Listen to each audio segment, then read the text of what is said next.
Inspector Aurobindo এবং তার সঙ্গে ক্যামেরাম্যান পঙ্কজ জয়সালমেরের ভুটা গাঁওতে একটা হত্যালীলার খোঁজে গিয়েছিল। ওরা দুজন জিপে করে ব্যাক করছিল, এমন সময় ইন্সপেক্টর তার গাড়িটাকে একটা কাঁচা রাস্তার ওপর দাঁড় করালেন।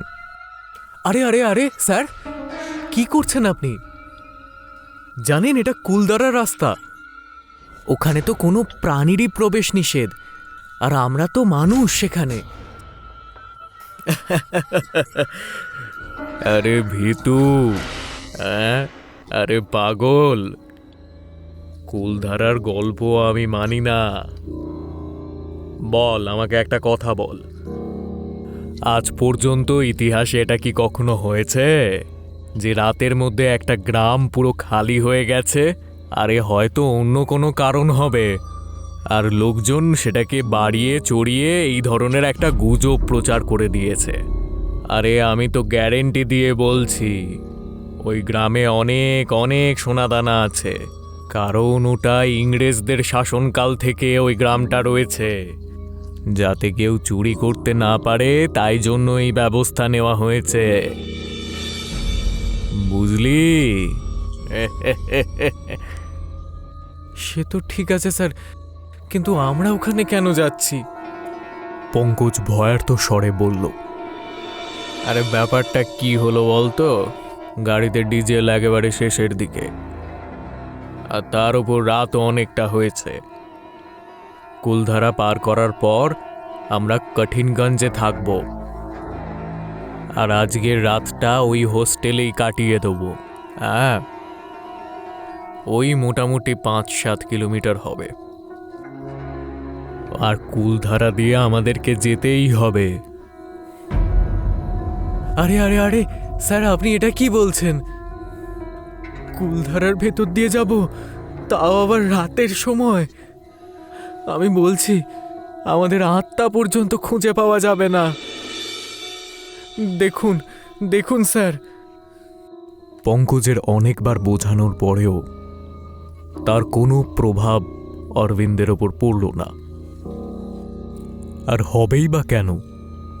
ইন্সপেক্টর অরবিন্দ মাত্র 1 সপ্তাহ আগেই এই শহরে বদলি হয়েছেন, আর অরবিন্দ যে শহর থেকে এসেছেন সেখানে ভূত প্রেত শুধুমাত্র গল্পের মধ্যেই সীমাবদ্ধ থাকে।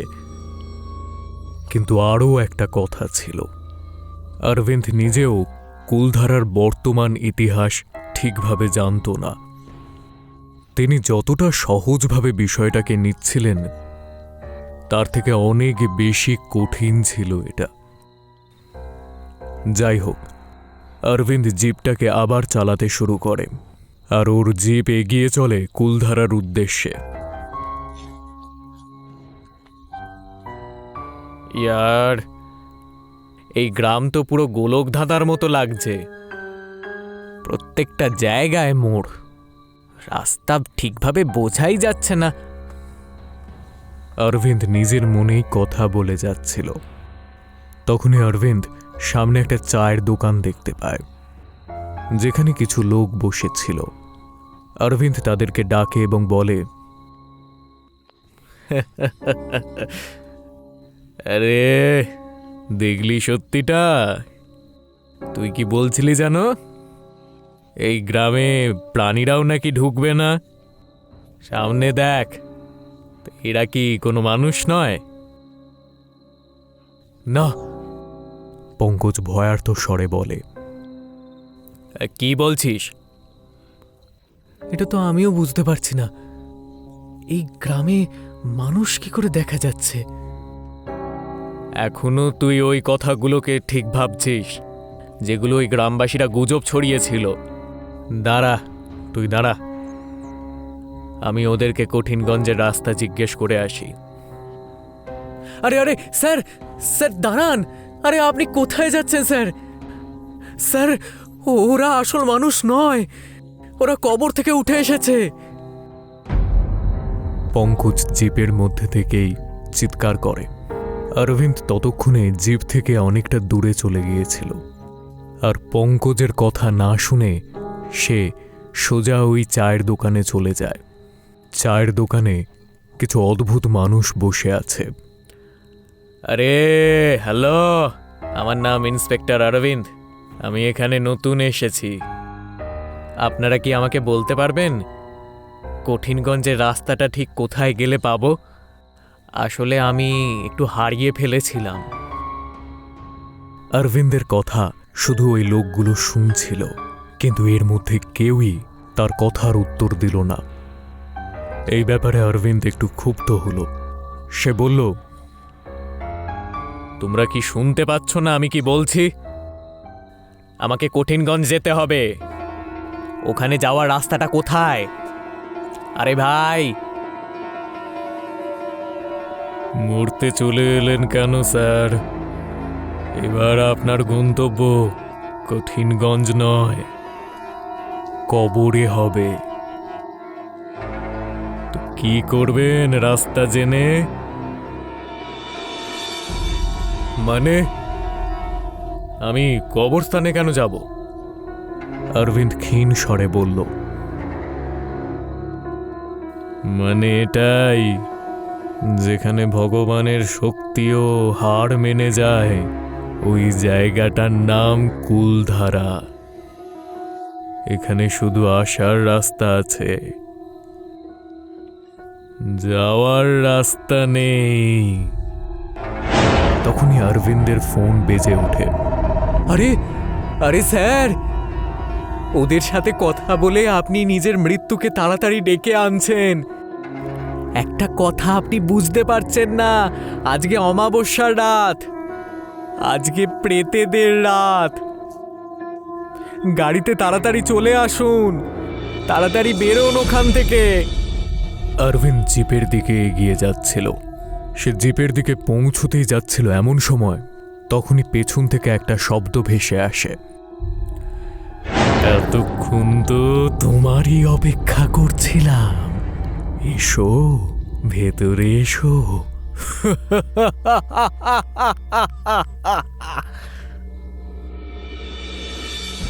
সারা পরিবেশে একটা ভয়ঙ্কর হাসি ছড়িয়ে পড়ে।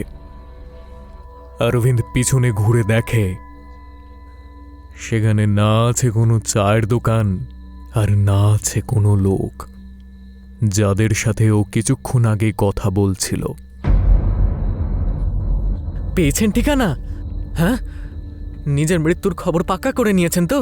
আসুন আসুন, তাড়াতাড়ি আসুন, জিপে উঠুন। সমস্ত আত্মা আমাদেরকে আত্মা বানানোর আগে তাড়াতাড়ি উঠুন গাড়িতে। পঙ্কজ চিৎকার করতে করতে বলল। এতক্ষণে অরবিন্দ বুঝে গিয়েছিল যে কুলধারায় আসাটা তার উচিত হয়নি,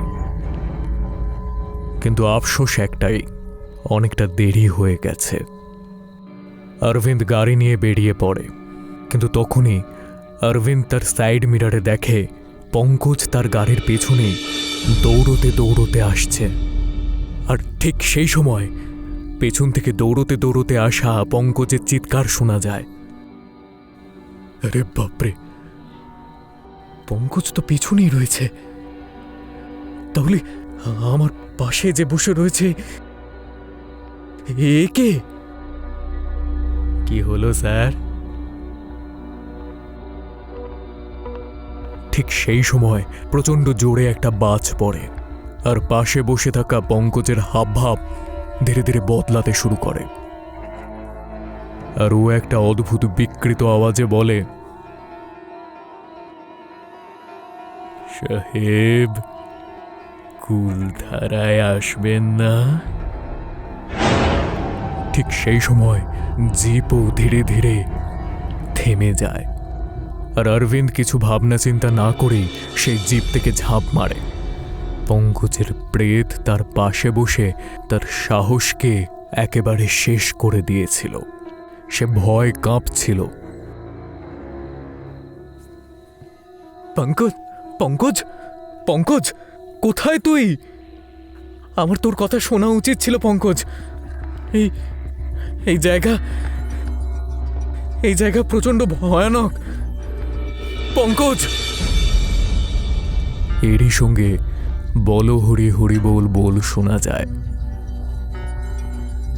বলো হরি হরি বল, বলো হরি হরি বল। এই রাতে এই গ্রামে কার অন্তিম সংস্কার হচ্ছে? আর এত রাতে শুধুমাত্র তো কিন্নর দলের অন্তিম সংস্কার হয়, সাধারণ মানুষের তো নয়। এই সন্দেহ হতেই অরবিন্দ পিছনে দেখে কয়েকজন একটা লাশ নিয়ে হেঁটে চলে যাচ্ছে, আর তারা সবাই অরবিন্দের দিকে কেমন একটা বিকৃত দৃষ্টিতে তাকিয়ে রয়েছে। আসলে দুটো লাশের ক্রিয়াকর্ম করার জন্য এগুলো নিয়ে যাওয়া হচ্ছিল। লাশগুলো যখন অরবিন্দের কাছ দিয়ে গেল, তখন অরবিন্দের নজর ওই লাশগুলোর ওপর পড়ল। ওর সারা শরীর যেন কেঁপে উঠল। ওই দুটো লাশ আর কারণ নয়, বরং অরবিন্দ তার পঙ্কজেরই। এখন তো অরবিন্দ জীবিত আছে কিনা সেটার ওপরও তার সন্দেহ হতে লাগলো। আমাকে আমাকে মেরে ফেললেন স্যার।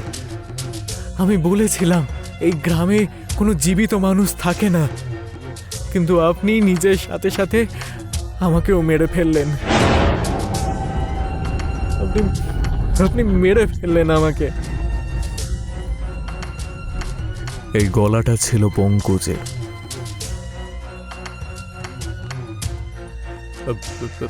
পঙ্কজ, পঙ্কজ তুমি? পঙ্কজ।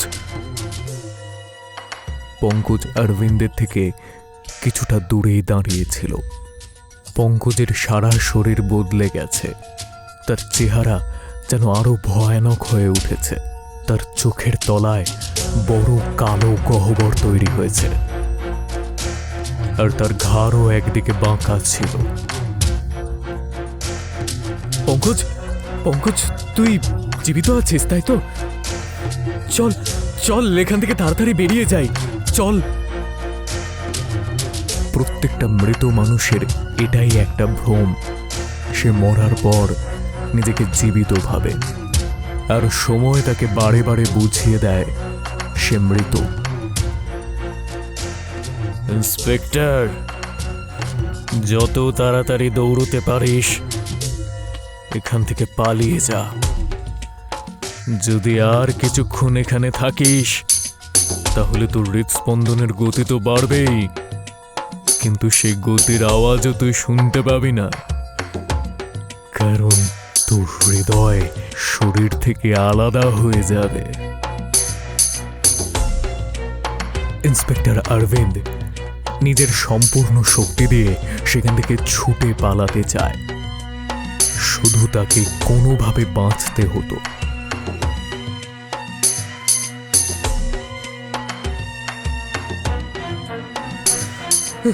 কুলধারা প্রচন্ড ভয়ানক একটা জায়গা।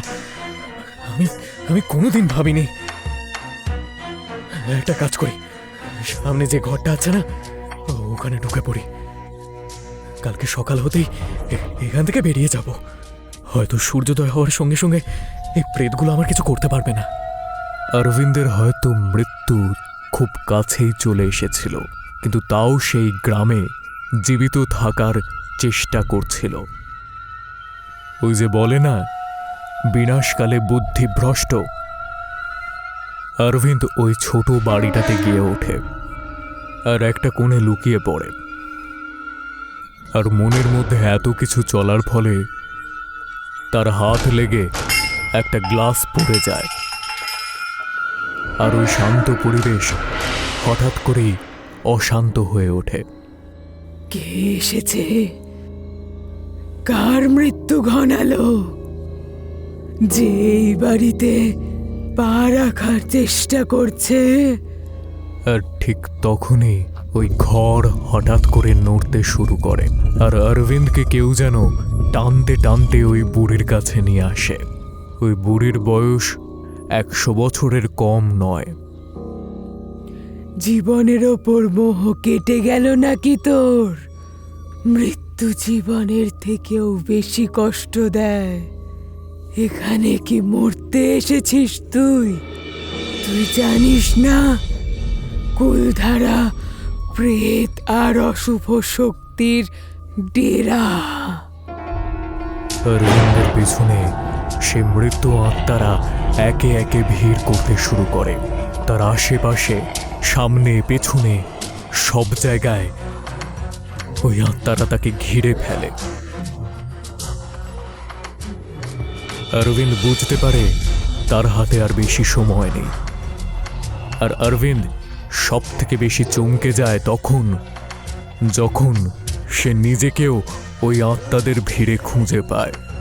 সে নিজের আত্মাটাকে ভালো করে দেখল এবং নিজের জীবিত না মৃত সেটা বোঝার জন্য নিজের একটা হাত আরেকটা হাত দিয়ে ছোঁয়ার চেষ্টা করল, কিন্তু ওর হাত আরেকটা হাতকে স্পর্শই করছিল না।